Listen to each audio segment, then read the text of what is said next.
Time for two wild armies to face off. Both of these armies have a lot of skirmish units. We've got a whole bunch of Black Ark Corsair handbows up front for the Dark Elves against a bunch of skink skirmishers, chameleon stalkers.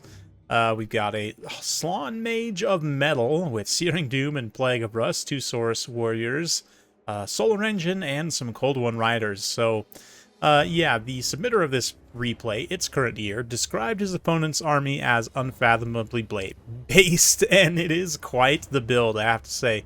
A lot of really cool elements. I love the, 4 cavalry, plus all this skirmish, plus Lord of Metal. We'll see how it ends up doing.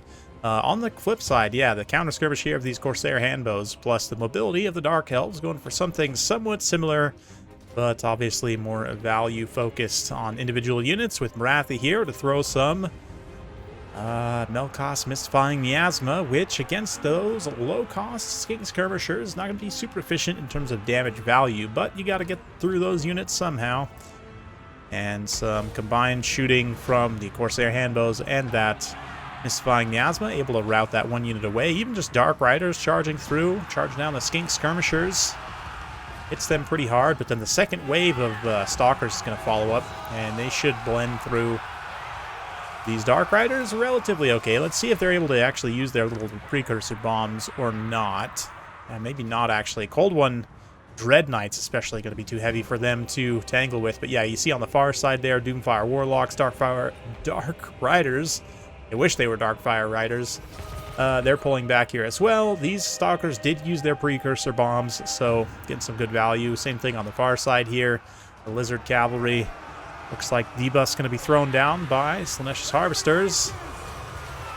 Are these regular Doomfire Warlocks? Yeah, there are Slaanesh Harvesters. Okay, that should even out the fight against these Cold One Riders and allow the Dark Elves to do fairly well here. A little Doom Bolt falling there.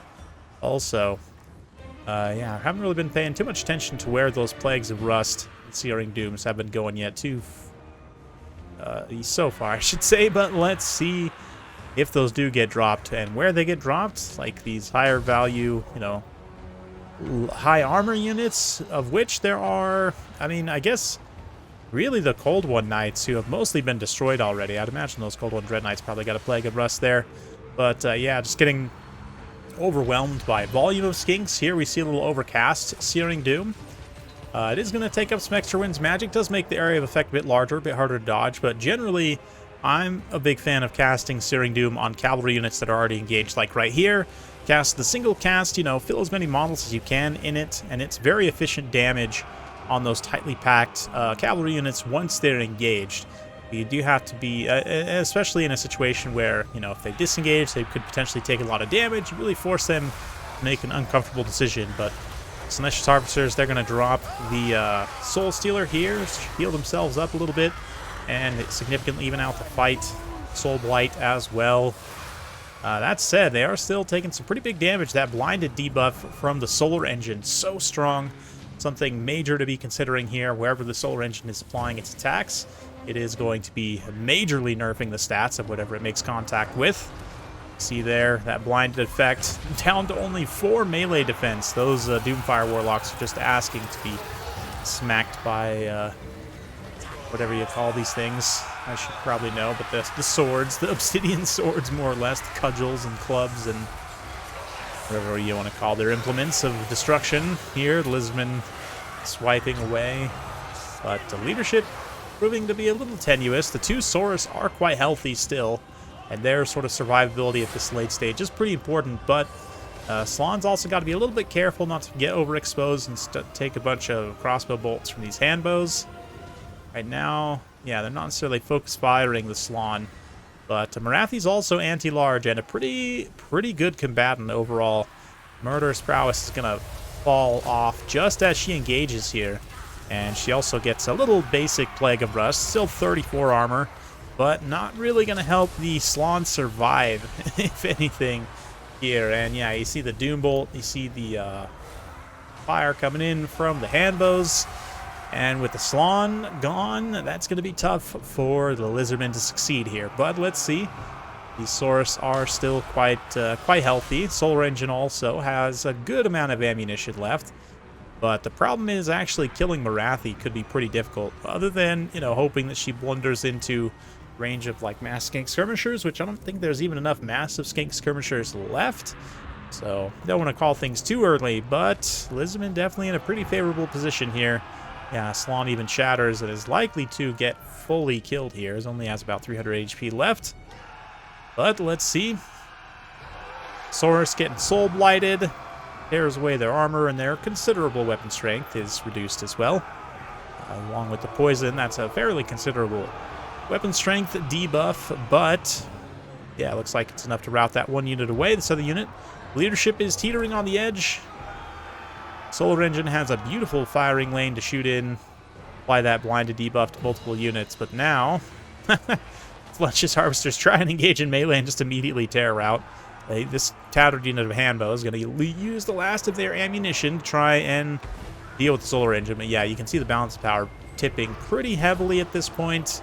Marathi also can just jump down and finish off the Solar Engine. I mean, it's literally the only thing left at this point. So even though it still has a lot of HP, I mean, maybe. Yeah, no, Lizardmen player is going to throw in the towel there. So admirable build. I think ultimately just maybe the Searing Doom is just being a little bit misplaced. Could have changed the outcome of things. And ultimately it is a very light build as well. Maybe even, I don't know, it's hard to say lead with the Stalkers. But in a sense, you know, you don't want them necessarily eating the charge. But if they can get, you know, their volley, hindsight being 20/20, but if they could get their volley of precursor bombs onto the light cavalry, they'll do a lot of damage to them, right? These Doomfire Warlocks in particular are a very juicy target if they can get them off in time. So, you know, I'd have to actually do some testing and see, you know, in practice if they're able to throw their bombs while countercharging consistently. Maybe in that case, you know, once you assess your opponent's build from the Lizardman side, you see they have a lot of light cavalry, then you maybe switch the skink skirmishers, pull them back behind the Stalkers, put the Stalkers up front so they can try and shock those light cavalry off. Maybe protect a few more of the skirmishers later into the game where you need them to take down some of these other higher value targets. But ultimately, very Chad build for sure. On both sides, honestly, I like the mobility plus skirmish for the Dark Elves, and it ends up doing pretty well here. Enough to win, certainly. Love this pick of the Solar Engine and the mobility and the skirmish. Very fun, thematic. Didn't end up working 100% at the end of the day, but definitely respect it. So hopefully you guys do as well, and hopefully you enjoyed that battle. Yeah, like I said, it would be good to maybe switch. I mean, obviously hindsight 20/20, but I mean, Dark Elves generally do have a lot of light units, and they have a lot of really good light units, right? You think about their roster, like Witch Elves are very good in the right circumstance. Dark Riders you'll see in most builds, to be honest, and Doomfire Warlocks are making a resurgence. Definitely, I've talked a lot bad about them in the past, but they're pretty good right now. I think you'll see them in some builds. Maybe a little bit unusual against the Lizardmen, but yeah, I mean, a lot of like good, low armor, high value targets. Listers of Slaughter, not super common these days, but they do exist. So all of these are like pretty decent targets for these Chameleon Stalkers. And yeah, I mean, obviously the infantry is a little bit easier to make sure they get the volley off. Yeah, again, I'd have to do some testing, and unfortunately I don't have a ton of time recording this tonight. Otherwise, I would probably do a quick little testing blurb, just show you guys. But assuming you can get good countercharges with Chameleon Stalkers and kind of use them to defend against the light cavalry. I mean, obviously, if you're just using them against Dark Riders, it's not 100% exactly cost effective, but like at 600 points, I mean, one good volley into Doomfire Warlocks, even if you do like, you know, 60% of their HP, 50% of their HP in damage, that's enough to just about pay for themselves, right? So, yeah, it's interesting in that way. The regular skink skirmishers are a unit that just really isn't amazing these days. The best thing they've got going for them is a high volume of fire, but 2 AP per shot, only 6 base missile damage, relatively short reload time, but just the low overall damage means that their DPS is just not particularly impressive, especially considering they have a lot of direct line of fire sight issues, like many direct fire units have, gun units in particular. But basically all blowpipes have the same issue, more or less, that the Lizardmen have access to, which is unfortunate because you combine those two things together and their performance often can feel underwhelming, especially if you're used to, you know, Warhammer 2, they were definitely a lot more solid. Same thing with chameleons, unfortunately. I just feel like in Warhammer 3, because of line of sight issues in particular, these units, I mean, they definitely can do well in certain circumstances, but they're not nearly as dominant as they were in Warhammer. Well, chameleons in particular were very dominant in Warhammer 2. But that's a topic for another day. Hopefully you guys enjoyed. If you like this sort of content, be sure to like, subscribe, hit that bell notification button. Every time I upload a new video, you'll be notified. Thanks again. We'll see you next time.